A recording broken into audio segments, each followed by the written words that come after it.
All right. Okay, so yesterday we had a very complicated brisa, and we solved part of it with two different approaches. We had that of Abaya and that of Rava, and now we're going to solve the second part of it, and that is here on the bottom of Haman Bays going on to Vav Madal. So the Gemara says as follows: two dots, first wide line. Amar Mar, we said before in the brisa, Yachal Yatmin Vi Kabel Bigdanis Min Anachrim. I would have thought that you can simply hide the chametz so that it shouldn't be visible, and you should be able to accept chametz from others, like meaning specifically non-Jews, and there shouldn't be any issue with that. Talmud Leimar, that the pasuk says La Yimotze, it should not be found, which means it can't be found, regardless of if you can see it and regardless of if it's yours.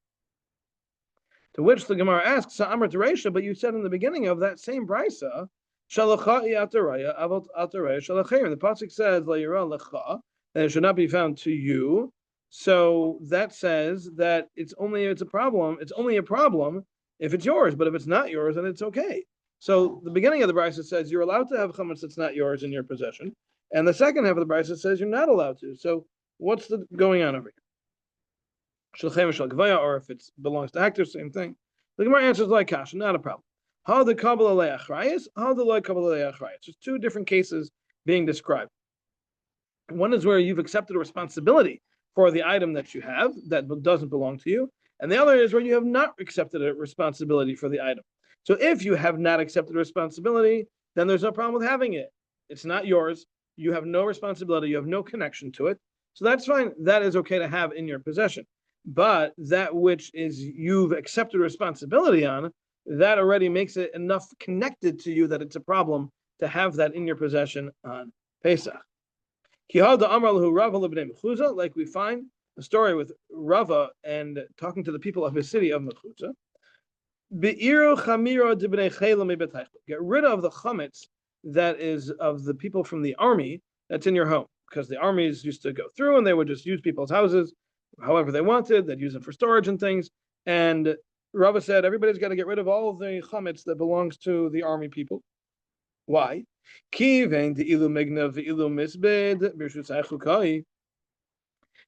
if it were to be stolen or it were to be lost, then it would be considered in your possession to the point that you would have to actually pay for it.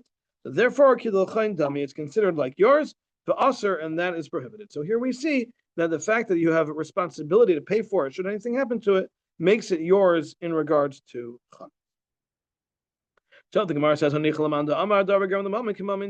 works out well according to the opinion that says that something which causes money is like money. Meaning to say, if I have something that is it's not actually mine, but I have a responsibility to pay for it should something happen to it, that is considered like my money because I have enough possession that I'm responsible to pay for it if something were to happen. So that is enough to be considered like actual money. Then I understand why you couldn't have such chametz in your possession. Since if it's your responsibility, that means you'd have to pay for it if something were to happen. So that makes it like yours. That I understand. But if you follow the opinion that says that something which causes money is not considered like money itself, and therefore the fact that I would have to pay for this chametz should something happen to it does not mean it's mine. It doesn't make it mine. So then, Michael Amemar, what are you going to say? What's the issue over here? Why should there be a problem with having such chametz in your possession on Pesach? Gemara answers, Shani Hacha, here in regards to chametz is different. The Amar lo yimatze, because the pasuk says it shouldn't be found at all, which means even if it's not yours, even though having responsibility doesn't make it yours, but when it comes to Pesach and chametz, the Torah wants to go extra. The Torah wants to say that even though it's not your responsibility to some extent, meaning it's not yours because of that responsibility, nevertheless you should not have it around, and that will make it different than all other cases. And in fact, a person could hold that in other cases, something that causes money is not considered like money, and it would not be considered yours. Ikeda Amri, if you want, you could say, I understand, according to the opinion that says that something which causes money is not considered like money. That's why the pasuk has to say it should not be found, meaning that since the fact that it causes money doesn't make it yours, so that's why the pasuk has to tell me it should not be found at all, meaning even though it's not considered like your money. But if you hold like the opinion that says that something which causes money is like money, then lo yimatzel amali. Why does it need to say it should not be found? It seems obvious. So the Gemara answers, it's true. No, I still need the pasuk to say it should not be found, because Saka that the Chamina I would have thought to say, since if it would still be around, you'd have to return it. So therefore, Labrishu say Kai, it's not considered to be in your possession. Kamash Milan. So this pasuk of Leimatzi comes to tell me otherwise, meaning to say that if I hope that something which causes money is like money, that means that if I have to pay for it, it's mine. So maybe the Gemara is saying I might have thought that it's only mine once something happens to it. So now I have to pay for it. So that tells me that it was mine at the time. But if nothing ever happens to it, I don't have to pay for it. I just give it back. It's his. So that means that even right now, I might think it's not mine. Because if it's still around, I can't say, oh, here's the cash value of it. This thing is actually mine. You can't do that. You've got to give him back his own item. So therefore, I would say it's not considered yours. It's not considered mine just because I had to have to pay for it. Would something happen? If nothing happened, it's not mine at all. I'd have to give it back. So to that, the pasuk has to say, no. Leimatze tells me that since it is considered something that if I were to have to pay for it, it would be my responsibility. So therefore, it is considered like my money, and it is mine, even though it is still intact. Good? Yes? Yeah. You're good? Moving on? All right. The Gemara continues. Ba'u minei Rava. They asked Rava the following question. Behemas arnuna. An animal that the king has laid claim to and says we're giving a tax. Everybody who has 100 animals has to give 20 of them to the king. So this animal was designated, it's got to go to the king. So chayevetz b'chayra and chayevetz b'chayra. You're responsible to give the firstborn to the Kohen. Firstborn animal of a kosher animal needs to go to the Kohen. And if it's yours, it has to be of Yisrael. But if it belongs even partially to a Gentile, then there's no such responsibility. So the question is, since this needs to be given to the king, is this animal considered partially the king's already? And therefore, when it gives birth to its firstborn, it would not be subject to the laws of the firstborn being given to the Kohen or not. Meaning, the Gemara says, if you could simply pay the king the value and say, the 10 cows, what are they worth? 10 grand, here's the money, I'm keeping the cows. If you can do that, then there's no question. The chayiv, then you definitely have to give the firstborn to the Kohen, because that animal is certainly still yours. Where do we have the question? Where you cannot pay him off. When the king says he wants the cows, you got to give him the cows. You can't give him the cash value. So what do we say in that case? So Amar Lahu, so Rava answered, Patura is exempt, meaning the king does have a hand in it, and therefore it is exempt from the firstborn responsibilities. To which the Gemara asks, well, Hatanya chayevetz, but what about the fact that we have a brisa that says that you do have to give the firstborn, which is exactly the opposite of what Rava answered? The Gemara answers, Hasan the Batzim Misalakle. We're going to say that's talking about a case where you can pay him off. So where you can pay him off, the cow is still yours fully, and therefore you do have to give the firstborn to the Kohen. Where you can't pay him off, so now it's partially the king's already, and therefore you do not have to give the firstborn to the Kohen. That's opinion number one. Ikeda Amri, or we could say a different answer. Amar Rava says, the animal, this animal that's being taxed, that is exempt from the responsibility of giving the firstborn to the Kohen. Even though you can pay him off. Even though you can pay him off, nevertheless, I still see that the king has a hand in this until you pay him off, and therefore it will still be exempt from the laws of firstborn. So where do we have a case that you are obligated? That the Gemara continues and says, Isas arnuna chayaves b'chala. The dough that's been taxed. So if the king comes around and says, everyone who has 10 pounds of dough has got to give me 2 pounds. So that dough, do you have to take off the challah portion and give it to the Kohen or not? So to that, Rava says, yes, that dough does need to be given to the Kohen. Even though there's no way to pay the king off. You're going to have to give this actual dough to the king. Nevertheless, you have to take off challah and give it to the Kohen.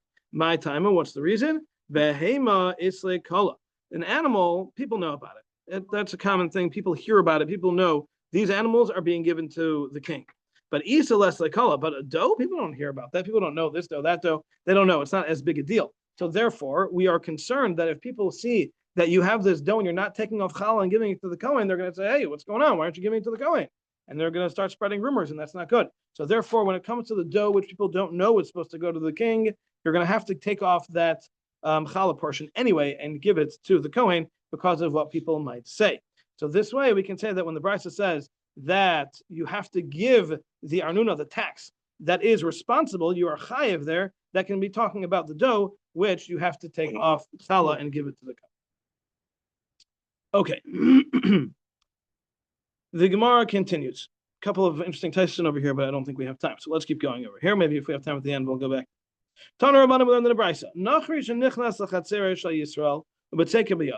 A Gentile walks into the property of a Jew, and he's got chametz with him, and it's Pesach. So the Brisa says, "Ein zakuk levar." You don't need to get rid of it. It's still his. He's holding on to it. You don't need to deal with it. Hefkidai etzlai, but if he gave it to the Jew to hold on to, then zakuk levar. Then you're going to have to get rid of it. However, yichid lebayis, if you set aside a special place in the house and say, you know what, you have chametz, put it in this corner. This is going to be yours for the duration of Pesach. You can keep yourself over there and don't worry about it. Then ein zakuk levar. Then you don't have to get rid of it, and that's okay. Shenemar, because the pasuk says lo yimatze, it should not be found. Or says, what? My kamar, what are you talking about? It should not be found as a reason to say it's prohibited. And we just got done saying that if you give him a special place, it's permitted. We're saying it's permitted because the pasuk says it should not be found. That's the opposite of what we're trying to do here. The Gemara says, Amar Papa Aresh Shakai. It's going back on the first part of the Brisa, meaning, this is what it says. Hefkidai etzlai, if the Gentile gave it to you to watch, then zakuk levar, then you have to get rid of it. Why? Because the pasuk says it shouldn't be found. So since you have a responsibility to watch it, so therefore you are going to have a responsibility to remove it for Pesach. Why can't you cover it up? Because chametz you have to get rid of. Because it's not your responsibility. Here we're talking about what's your responsibility. You can't tell we already made that difference. You can't tell the goy, I can't. You could say no, but you didn't say no. Kesari didn't say no. Okay. Rav Ashi Amar, Rav Ashi says, really, I can tell you what's going on the second part. And this is what it means to say. If he gave him he designated him a spot and says, here, this is going to be your spot, you can put your chametz there, and then you don't have to get rid of it. Shnemar, why? Because the pasuk says, you should not have chametz found in your house. And this is not yours. The nachri kikam aisle, base of the nashekam aisle. Because when the guy goes with his chametz, he's going to his own place. You've given him this place. So since it's his place, it's not called in your house. So Lo Yimatze says, don't find it in your house, but that's not considered to be your house since you gave it to him, and therefore there's no issue. So the Gemara, because you gave him that space. Exactly. So it's like his house. To which the Gemara says, Lamemra, do you mean to say this here is kanya, that if I rent a space from someone, it becomes mine? To the point that we're saying that if the Gentile rents the space from you and you're giving it to him to keep his chametz in, then that's considered to be his, to the point that you don't own it anymore. But then we learn in the Mishnah, even in a place where we said that you are allowed to rent houses to Gentiles, and this is in the Gemara in Avodah Zarah, where it talks about that you're not allowed to rent houses to Gentiles in Israel, but there are places around Israel that we said you are allowed to under certain circumstances, and outside of Israel entirely, like here, you're certainly allowed to. But even where we said you are allowed to, this was not said in order to allow him to live there, because they're going to put into their house idolatry. They're going to bring idols into the house. So you can't let them live there. Now, the Isakadat of the Schiritz Kanya, if you're going to tell me that when you rent something, it belongs to you and it no longer belongs to the original owner. So Kikama Isle, let's say he brings an idolatry into his house. He's bringing it into his own house because he's the renter. So you're telling me he owns it. So if he owns it, he's bringing it to his own house. So that's not your problem. So what are we talking about? What's the whole issue? Which the Gemara says, you're right. Shiny Hach over here is going to have to be different. The Avke Rachmana Beloshen Lo Yimatze, that the Torah specifically said it should not be found at all. Meaning to say, Mishematze Biyadcha, it's specifically something which is available in your hand.